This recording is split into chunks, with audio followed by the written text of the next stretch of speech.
Bien, y estamos entonces en este segundo bloque y nos acompaña Rodrigo Montero, decano de la Facultad de Administración y Negocios de la Universidad Autónoma de Chile. Está en contacto telefónico con nosotros. Rodrigo, muy bienvenido a Llegó la Hora. Hola Álvaro, muchas gracias por la invitación. Encantado de estar aquí hoy día con ustedes. No, fantástico. Y la verdad es que estábamos esperando poder este bloque porque estas noticias cada cierto tiempo ya dejan de marcar noticias, pero deberían ser muy importantes. Y me estoy refiriendo a esto de que el Fondo Monetario Internacional señala que Chile deja de ser el segundo país por Producto Interno Bruto per cápita y es desplazado por Uruguay.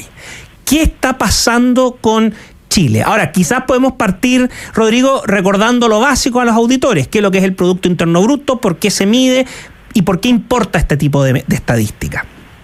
Exactamente, Álvaro. En realidad, el PIB, el Producto Interno Bruto, es una variable económica fundamental, puesto que de alguna manera te permite conocer la capacidad que tiene un país de generar ingresos, de generar riqueza.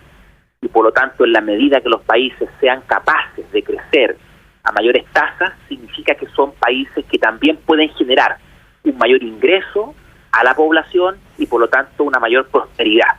Y lo que hacemos en la práctica, digamos, para comparar los países, ¿verdad?, cuando queremos saber, bueno, a quién le está yendo mejor, es que como los países tienen distintos tamaños de población, entonces tomamos ese PIB y lo dividimos por la población. Y ahí surge el concepto que tú mencionabas en tu consulta, que es el PIB per cápita. Correcto. Y efectivamente el FMI acaba de informarnos, ¿verdad?, en su típico clásico informe, que contiene proyecciones que suelen ser bastante certeras, dicho sea de paso, que Chile, bueno, había estado gozando el segundo lugar en su posición relativa, en el ranking, pero ahora ha sido desplazado por la economía uruguaya.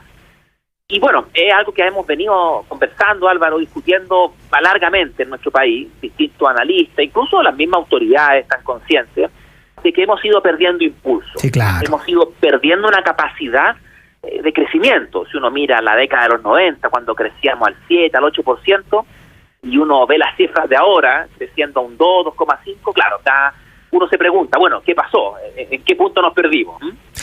Rodrigo, ahí quiero que sigamos conversando. A todos los que nos están escuchando en la 92.1 Radio Agricultura, los que nos están siguiendo en el canal de YouTube y, por supuesto, los que nos siguen en las distintas señales a lo largo de Chile. Porque pareciera ser, siguiendo en estos conceptos como básicos, para chilena, contar con buenas cifras sostenidas en el tiempo de crecimiento y el impacto que eso tiene en otras estadísticas, si tú quieres, que son de corte mucho más social, como la pobreza, ya sea por ingresos, pero también las condiciones previsionales y la tasa de reemplazo en el futuro.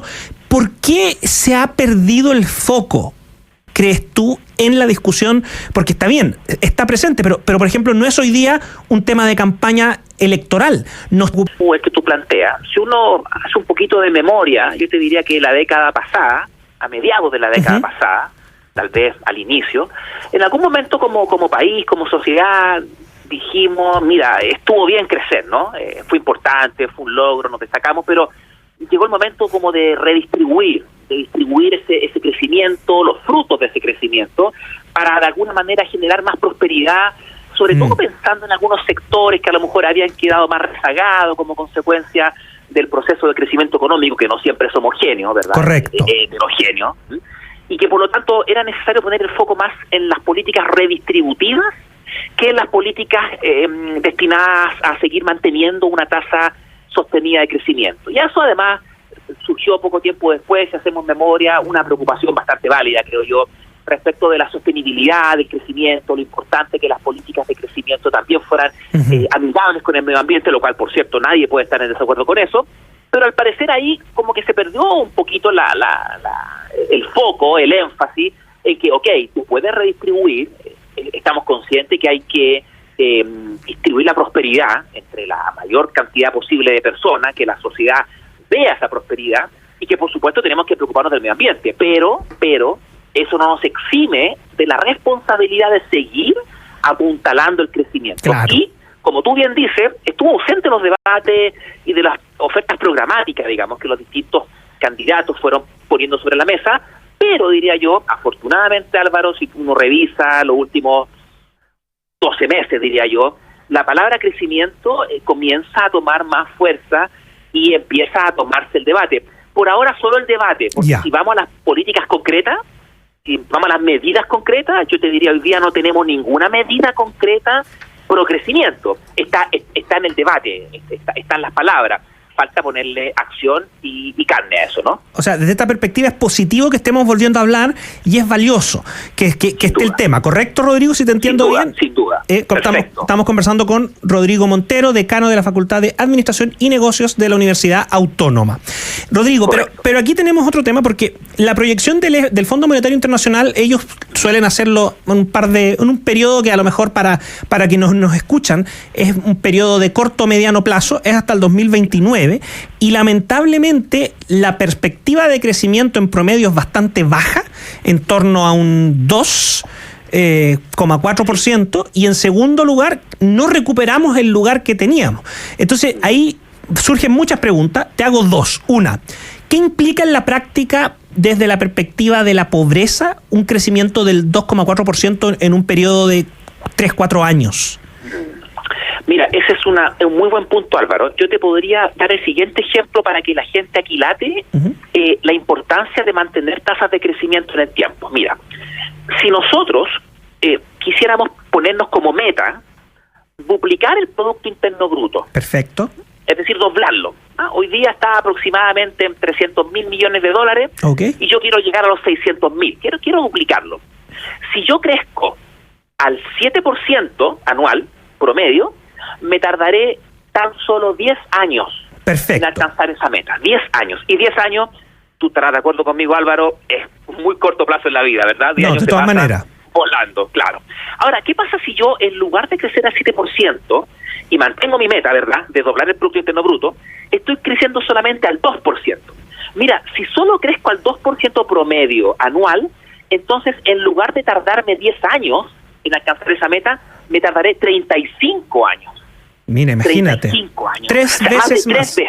Más de 3 veces más. Y si yo creciera al 1%, me tardaré 70 años en duplicarlo. Ese es el impacto que tiene el crecer al 1, crecer al 2 o crecer al 7. Y por lo tanto, y para responder tu pregunta, Álvaro, el efecto que hay en términos de reducir la tasa de pobreza, como tú bien decías, mirámosla por ingreso, mirámosla por el enfoque multidimensional, por las capacidades que plantea Martí Sen también en Premio Nobel de Economía. Claro. Por lo que tú lo quieras plantear, el crecimiento es clave, porque genera ingreso, y con ingreso tú puedes proveer recursos y capacidades a la población para que puedan superar la condición de pobreza. Por lo tanto, está muy bien concentrarnos en redistribuir, pero para que sigamos teniendo que distribuir o que redistribuir, necesitamos seguir apuntalando nuestra tasa de crecimiento. Alguien lo puede decir muy coloquialmente como, ¿somos capaces de caminar y comer chicle? Yo creo que sí, tenemos que ser capaces de hacerlo. Porque ya lo hicimos, por un par de décadas. Ya lo hicimos, exactamente. De hecho, Álvaro, si tú, por ejemplo, analizas las cifras de la encuesta CACEN, que es una encuesta que regularmente se toma en nuestro país para medir pobreza. Claro, el Ministerio de Desarrollo Social es la que hace la caracterización y la encuesta. Correcto. Y tú analizas los datos de la década del 90, en donde crecimos a tasas de 7%, y tú ves cuál fue el efecto de ese crecimiento en la reducción de la pobreza, tú te vas a dar cuenta que 2/3 o incluso más de la reducción de la pobreza fue producto del crecimiento económico. ¿Te fijas? Entonces, efectivamente, el crecimiento tiene un rol que jugar. Y, por supuesto, le ponemos los apellidos que estimemos pertinentes: crecimiento sustentable, sin duda, el crecimiento inclusivo, me imagino yo, pero vuelvo a tu punto, pero para eso tenemos que crecer. O sea, no podemos hablar de crecimiento inclusivo si la economía se contrae, no podemos hablar de crecimiento sostenible si no hay crecimiento. Y ahí te llevo rápidamente a otro tema que es la gran pregunta, y que a lo mejor tú desde el mundo de la universidad, de la academia, puedes darnos luces. O sea, ¿qué medidas se podrían tomar hoy día, más allá de que tengan que pasar por un trámite legislativo o que sean netamente resorte del Ejecutivo? Pero ¿qué se podría hacer? ¿Algunas ideas? ¿A qué nos enfrentamos? Sí, Mira, aquí la verdad, Álvaro, es que no es necesario redescubrir la rueda. Nosotros tenemos harta evidencia empírica, tanto nacional como internacional, de la cual podemos aprender. ¿Qué es lo que han hecho los países? ¿Qué es lo que hicimos nosotros en el pasado que nos permitió mantener altas tasas de crecimiento? Y aquí te diría, hay 3 focos principales. Primero, tiene que ver con el empleo, es decir, con la fuerza de trabajo. ¿Qué necesitamos hacer con nuestra fuerza de trabajo? Necesitamos aumentar los niveles de capital humano de la fuerza de trabajo. Correcto.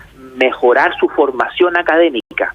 Y sobre todo, Álvaro, algo que está muy descuidado hoy día es la educación temprana. Sí. Fíjate que todos los estudios son majaderos en mostrarnos que durante el periodo en que hay un mayor aprovechamiento de la inversión en capital humano es en la edad preescolar, es decir, durante los primeros 1000 días de vida del ser humano. Ahí hay que poner recursos cuantiosos. Y hoy día nosotros básicamente nos estamos atendiendo con una mirada estratégica, país integral, a la educación temprana. Eso es un factor. Segundo factor, pensando en la población llamada de edad, que está en el mercado laboral, capacitación, reconversión laboral. Tenemos una fuerza de trabajo que tiene bajas habilidades tecnológicas, cuyos puestos de trabajo se van a ver fuertemente amenazados por el avance de la inteligencia artificial, que bienvenida sea, pero necesitamos hacer algo con estas personas. Hay que reconvertirlas, hay que prepararlas para que sean complemento de la inteligencia artificial y de la tecnología, y no que vayan a ser sustituidos por esta. Entonces, primer elemento, Álvaro, el empleo. Ahí hay que poner foco. Segundo elemento, la inversión. Tú analizas los casos exitosos de crecimiento en el mundo, incluyéndonos nosotros, y el principal driver del crecimiento es la inversión. Y nosotros, la verdad es que en este aspecto hemos estado haciendo muy poco. ¿Por qué? Primero porque hemos estado aumentando los impuestos a las empresas. Hemos estado poniendo mayores tributos y mayores trabas a la inversión. Y si tú simplemente no pones los incentivos correctos, no va a haber entonces inversión. Vamos a invertir. Exactamente, y otros países que sí están con ganas de atraer inversión, nos van a ganar, porque el que no avanza, retrocede. El que se queda quieto, retrocede en términos relativos. Tenemos muchos ejemplos de países que han puesto incentivos tributarios bastante agresivos. Sí. Yo entiendo que eso puede generar cierta molestia en la población, ¿verdad? Pero hay que mirar la película completa. Hay que pensar que eso le va a traer un beneficio futuro mayor al país como consecuencia de una mayor demanda por mano de obra, mayor oportunidades, mayor desarrollo para las localidades. Eso es importante ponerlo sobre la mesa. Y en tercer lugar, Álvaro, es básicamente lo que es la productividad, que también hoy día la tenemos un poco descuidada. Sí. El indicador clave que uno aquí puede analizar, que es el típico, ¿cuánto estamos invirtiendo en I+D, en investigación y desarrollo? Y si tú nos comparas con los países, nosotros apenas ponemos 0,3 puntos del PIB en I+D. Es decir, ni siquiera llegamos a un punto del PIB. Si tú ves, por ejemplo, los países desarrollados, mira ahora Israel está invirtiendo cerca de 5 o 6 puntos del PIB en I+D. Estados Unidos, Japón, Alemania, son países que ponen fichas ahí. Nosotros, lamentablemente, en I+D no estamos haciendo un esfuerzo significativo. Por ende, debiéramos esperar un apuntalamiento de la tasa de crecimiento de aquí al 2029, como nos dibujó el FMI. En ningún caso. Si nosotros seguimos así, estamos condenados, por así decirlo, a seguir creciendo a tasas del 2%, porque no estamos haciendo nada para mover la aguja. Claro. Nada. Bien, muchas gracias, Rodrigo. Estábamos conversando con Rodrigo Montero, decano de la Facultad de Negocios, de Administración y Negocios de la Universidad Autónoma, y te damos las gracias aquí desde Llegó la Hora, y nosotros nos vamos rápidamente a la última pausa.